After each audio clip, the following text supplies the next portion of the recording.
Eu poderia estar roubando, eu poderia estar matando, eu poderia estar dizendo para uma mulher que eu não estupraria porque ela não merece, ou eu poderia estar espalhando boatos sobre livros infantis na internet. Mas não, porque estou aqui para falar dele, daquele que eu não me orgulho de estar falando sobre, mas que suas atitudes acabam nos obrigando a falar de. Dito por uns e nazi por outros, no Mortadela Desenrola de hoje, ele, Jair Messias Bolsonaro. Vai!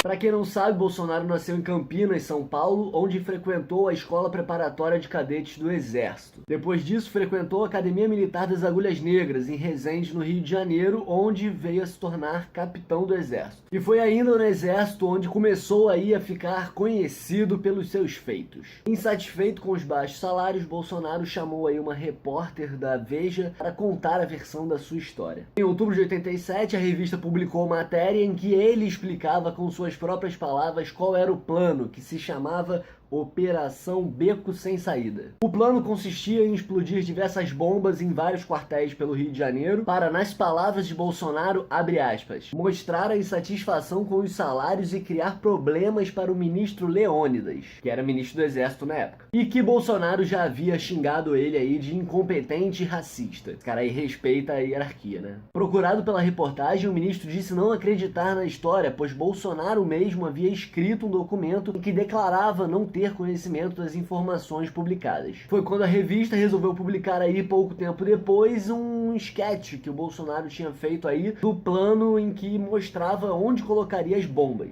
Ele inclusive desenhou o plano, entregou o papel para a repórter, mas depois negou tudo. Não deve dar para ver, mas nesse desenho tem uma bomba aqui na adutora Guandu, que é que abastece o rio de água, ou seja, era realmente um protesto pacífico, né? Nada demais disso. Que imbecil, né, cara? A repórter entregou o material ao ministro, que não gostou nada da história, e abriu um processo contra o Bolsonaro no Superior Tribunal Militar, por, abre aspas, ter faltado com a honra e com a verdade, fecha aspas. Eu não sou militar, mas sei lá, eu acho que faltar com a honra e com a verdade deve ser uma coisa meio grave, né, pra esses caras. E já sentindo aí que ia ser enxotado do exército, Bolsonaro começou a considerar outras carreiras. Foi quando decidiu se candidatar a vereador pelo Rio de Janeiro, em 1988. E por que, né? Por que ele resolveu ser político, né? Nas suas próprias palavras, abre aspas, devido ao meu passado, minha carreira no exército estava praticamente encerrada, fecha aspas. Com a proposta de representar os interesses da família militar, leia-se garantir pensão daqueles que não trabalham e reclamam daqueles que recebem Bolsa Família, é basicamente isso. Bolsonaro também tinha solução aí para o problema da miséria e da violência urbana, onde defendia aí um rígido controle de natalidade através de um programa de vasectomia e laqueadura de trompas em pessoas de baixa renda. Eu acho que eu já vi essa ideia aí em algum momento na história, mas eu não vou falar para vocês quem foi. E com esse discurso, Bolsonaro conseguiu aí seu eleitorado através do voto principalmente do baixo oficialato de famílias de militares. Foi quando ele gostou da brincadeira e resolveu ser candidato a deputado federal em 1990 e foi eleito. E aí Bolsonaro entrou para a vida política e nunca mais saiu dela, né? Está hoje no seu 7º mandato e tem feito coisas aí que o deixaram num patamar hoje que é conhecido aí nacionalmente por suas opiniões. E que opiniões são essas, né? Que opiniões são essas? O que Bolsonaro acha da vida, né? Bolsonaro sofreu aí um processo de cassação de mandato porque estava fazendo palestras pelo Brasil defendendo a ditadura militar e dizendo que tinha que fechar o Congresso, tinha que fechar a porra toda. Já não gostava muito da regra do jogo, né? Não simpatizava muito com esse negócio de democracia. Mas como todo processo de falta de decoro lá no Congresso, isso não deu em nada e Bolsonaro continuou falando essas coisas. E que também disse que por falta de outro emprego ia tentar a reeleição. É muita sinceridade, né? Muita sinceridade, cara. Durante o governo Fernando Henrique, Bolsonaro disse que a ditadura errou por não ter matado mais gente. Abre aspas, deviam ter sido fuzilados uns 30 mil corruptos, inclusive o presidente Fernando Henrique. Caralho, como é que você fala um negócio desse, cara? Você não devia falar um negócio desse. Falar a favor da ditadura na democracia é democrático. Agora falar da democracia na ditadura eu queria ver, né? A mãe da bota que eu enfiar na sua boca. Bolsonaro também ficou famoso aí quando ele comentou a foto de Fernando Henrique segurando uma bandeira gay, em apoio aí ao casamento gay que estava sendo proposto na época. Bolsonaro simplesmente pegou essa foto, colou várias na porta do seu gabinete e escreveu, eu já sabia. Procurado, coroou sua atitude com a seguinte frase, não vou combater nem discriminar, mas se eu vir 2 homens se beijando na rua, vou bater. Disseram aí que iam punir ele, mas ficou por isso mesmo aí. Vendo aí que era um bom caminho a se seguir a política, né? Bolsonaro, como defensor da família, trouxe quem pra política, né? A sua própria família. Dos 5 filhos que o Bolsonaro tem, 3 são políticos também. O caçula, Carlos Bolsonaro, que é vereador pelo Rio de Janeiro, através do nome do pai, Carlos Bolsonaro conseguiu se eleger aí. Foi o vereador mais jovem da história do Brasil a ser eleito. Olha aí que bonito, né? Na época, Carlos deu uma entrevista para uma revista em que disse, abre aspas, falarei com meu pai antes de tomar qualquer decisão, fecha aspas. E olha que interessante, ele se elegeu com a mesma proposta aí da primeira proposta de quando o Bolsonaro tinha sido eleito. Era aquele projeto aí de fazer vasectomia e laqueadura em moradores de rua, que virou até uma PEC aí que o Bolsonaro aí propôs e que o filho aí pegou o embalo e também começou a defender essa parada aí. Carlos Bolsonaro, que está no 4º mandato aí, fica fazendo basicamente a mesma coisa que o pai, o mesmo tipo de discurso, aquela coisa toda. E tem o outro pimpolho aí, Eduardo Bolsonaro, que é esse cara aí que gosta de tirar selfie no espelho com arma na cintura. Ele trabalhou como escrivão aí da Polícia Federal e que depois aí resolveu entrar pra política também, porque viu que esse negócio na família dá certo. Eduardo, que é a favor da redução da maioridade penal, entre outros, teve ajuda aí do Marco Feliciano em São Paulo para se eleger como deputado federal pelo Partido Social Cristão. Ferrenho opositor aí do Estatuto do Desarmamento, Eduardo foi visto aí na manifestação pelo impeachment portando uma arma. Porque, sei lá, nunca se sabe se você pode encontrar um Bolsonaro pela rua. Temos aí o outro filho dele, né, que é o Flávio Bolsonaro, esse rapaz aí bonito aí na foto, que está no seu 4º mandato como deputado estadual pelo PP no Rio de Janeiro, já defendeu a ditadura publicamente e a redução da maioridade penal, que conseguiu suspender aí a lei de cotas em 2009 no Rio de Janeiro, depois de entrar com uma ação direta de inconstitucionalidade, porque, sei lá, cotas é o que gera preconceito.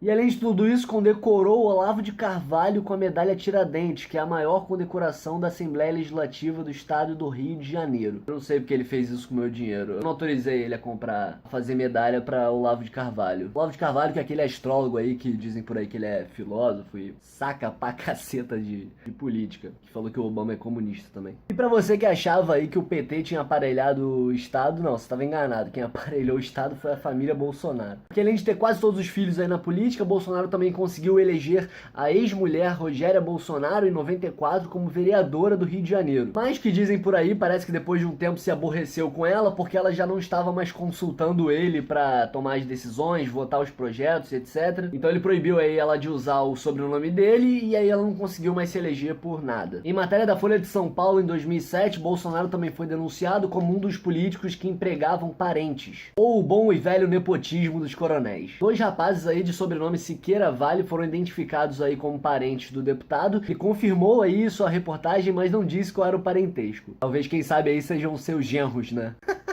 Bolsonaro ficou bastante famoso aí por suas posições em relação à causa gay. Para o deputado, os gays aí estão tentando corromper os valores tradicionais da família e implantar uma ditadura gay, em que todo mundo vai ter que ser gay. Se você vê gay na televisão, você vai ser gay. Se você vê gay na novela, você vai ser gay. Enfim, o mundo aí é um risco, né? Você pode se tornar gay a qualquer momento, cara. Uma de suas maiores lutas aí tem sido contra o chamado kit gay, que seriam aí cartilhas para a educação sexual de crianças, de respeito aí às opções sexuais LGBT. Foi quando Bolsonaro começou a se aproximar aí da bancada evangélica, né? Tá aí Marco Feliciano e ele, a Comissão de Direitos Humanos, onde desempenhou um papel forte contra a implantação da ditadura gay. Ah! Mito, mito, mito. Tá aí Bolsonaro, né, junto com Malafaia e outros pastores evangélicos defendendo a família, ou na verdade a família que eles acham que é a família e negam todas as outras famílias o direito de serem chamados de família. Malafaia, inclusive, que realizou o 3º casamento de Bolsonaro, né? Divórcio também é um importante valor da família tradicional brasileira. É sempre bom se ter um pastor aí pra reavivar os laços matrimoniais, que são muito importantes, só entre homem e mulher. Homem com homem, mulher com mulher, não pode, mas 3º casamento pode. Junto aí com seus amigos evangélicos, Bolsonaro defendeu com muita propriedade a sua causa. Como a gente pode ver, ele segurando um cartaz na Comissão de Direitos Humanos que diz: queimar rosca todo dia. Não sei se ele tá falando de alguém ou se ele tá propondo alguma coisa para alguém, mas enfim, isso sim que é um bom argumento. Bolsonaro e sua trupe também são ferrenhos adversários aí do governo do PT. Esse governo comunista aí que adora doutrinar nossas crianças para se tornarem gays. Aí Bolsonaro com seu filho enchendo um pichuleco, né, mostrando aí toda a sua desenvoltura no debate público sobre sobre as questões políticas do nosso país. Mas Bolsonaro também tem ótima relação com seus colegas deputados. Em 2003, numa discussão aí no Congresso, empurrou a deputada Maria do Rosário do PT e chamou ela de vagabunda na frente das câmeras. Além de ter dito que não a estupraria porque ela não merece. Coisa que voltou a fazer aí em 2014, o que lhe rendeu um processo de cassação de mandato por quebra de decoro parlamentar, que acabou não dando em nada por conta de falta de prazo da comissão lá que ia apurar o caso. Coisas de um Congresso que não é cheio de velhos brancos, héteros machistas do caralho. Bolsonaro, que também disse aí que as mulheres deveriam receber menos salário porque, afinal de contas, elas são seres que engravidam, né? Ainda não sei qual é a lógica disso. Bolsonaro, que também arrumou confusão aí numa vez que a Comissão da Verdade estava visitando uma das instalações do DOI-CODE, da Polícia do Exército. E chegou lá falando que queria entrar também pra ver se os caras estavam fazendo lá proselitismo político. Porque, afinal de contas, investigar crimes da ditadura seria aí revanchismo, como diz aí o nobre deputado. Mas Bolsonaro também gosta de pescar nas horas vagas, né? E aí temos uma história interessante. Em 2012, Bolsonaro foi multado em R$10 mil pelo IBAMA por ter sido pego pescando numa estação ecológica em Angra, onde ele tem uma casa. Bolsonaro não gostou de ter o seu lazer interrompido e entrou com mandado de segurança para que ele pudesse pescar na região. E que obviamente foi negado aí porque seria basicamente só uma autorização pessoal para ele pescar numa área que não é permitido pescar. Ele ficou putinho com a história e resolveu fazer o quê? Poucos meses depois entregou na Câmara um projeto de decreto que proibia a utilização de arma por fiscais ambientais. Não, isso não é legislar por causa própria, né? Porque afinal de contas o cara que defende que todo cidadão deva andar armado, faz todo sentido aí que ele defenda que funcionários públicos de segurança ambiental não andem armados, né? E como um bom amante da democracia, Bolsonaro também entrou na onda das manifestações e passou a ser visto aí em manifestações pelo impeachment, contra a corrupção, aquelas manifestações em que as pessoas vão tirar selfie com a PM, né? E também com o Bolsonaro, né? Já que ele tá lá. Sendo muito bem recebido por aqueles setores tradicionais aí que vão às ruas pedir esse tipo de coisa, né? Que se identifica com algumas ideias dele, principalmente aí a questão do antipetismo. E acabou sendo identificado aí como um dos expoentes aí da chamada direita, né? Bolsonaro, que nos seus 25 anos de vida pública conseguiu aprovar apenas um projeto, que é o de tirar um recibo na hora que você vai lá votar na urna eletrônica, que serviria aí para evitar as fraudes eleitorais que, segundo ele, acontecem aí em larga escala no Brasil. E que aí fica a pergunta, né? Dos 16 mandatos aí da família dele, quantos se enquadram nessa regra? E foi assim, repetindo bordões prontos como bandido bom é bandido morto, direitos humanos é coisa de vagabundo, e por todo o conjunto aí de sua obra, Bolsonaro acabou sendo elevado ao status de mito por muitos dos seus fãs. Mito! Isso aí ele sendo recebido no aeroporto em Recife ano passado. Por muita gente legal, muita gente boa, alguns não tão legais assim, como esse cara daqui, ó. Porque são esses caras aí que são os maiores entusiastas das ideias do Bolsonaro. Neonazista, skinhead, esse tipo de coisa aí que acontece quando você não recebe muito carinho na infância, né?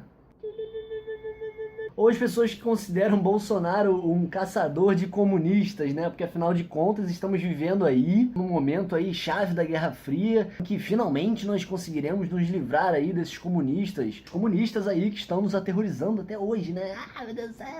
Porque num país em que discussões políticas se resumem aí a xingar o outro de coxinha e etc, etc, Bolsonaro consegue regimentar uma legião de pessoas do tipo homofóbicos, saudosos da ditadura, a galera da conspiração bolivariana do Foro de São Paulo, a galera que segue Olavo de Carvalho, além dos neonazistas, skinheads e todos esses caras amantes aí da democracia. Mas não é só essa galera altamente politizada que apoia as ideias do Bolsonaro. Boa parte dos que votam em Bolsonaro não são necessariamente fascistas que nem ele, mas simplesmente não se informam muito sobre política, abre lá o Facebook, vê a manchete do G1, vê um meme ali, um outro aqui, e acaba apoiando esse cara porque, sei lá, porque ele já tá lá, ele aparece o tempo todo. Bolsonaro é consequência de uma democracia ainda jovem em desenvolvimento, de um país hipócrita e conservador que se alimenta aí de velhos vícios políticos e velhos moralismos hipócritas, propagando discursos de ódio e mentiras e boatos para se promover. Bolsonaro continua cativando a opinião pública com suas atitudes vistas como corajosas por alguns, mas que na verdade não passam de bravatas contra o Estado Democrático de Direito e discursos de ódio superficiais sobre questões sociais que são importantes numa democracia. É aí onde se encontra o grande paradoxo do fenômeno Bolsonaro, que apesar de declarar o seu desapreço pela democracia, consegue crescer justamente por causa dela através do voto. Uma aberração ao regime democrático, mas que só será extirpado das fileiras do nosso sistema político quando nós, como sociedade, decidirmos que esse tipo de opinião não cabe numa democracia. Então é isso, galera. Se você gostou do vídeo, clique em curtir, se inscreva no nosso canal no YouTube, compartilhe aí esse vídeo com aquele seu amigo que fica mandando coisas pra você do Bolsonaro e aproveite para ficar ligado aqui nos Mortadelas, onde você acompanha aí notícias sobre política nacional, internacional e outros assuntos mais. Então até qualquer hora, um abraço, até mais, adeus.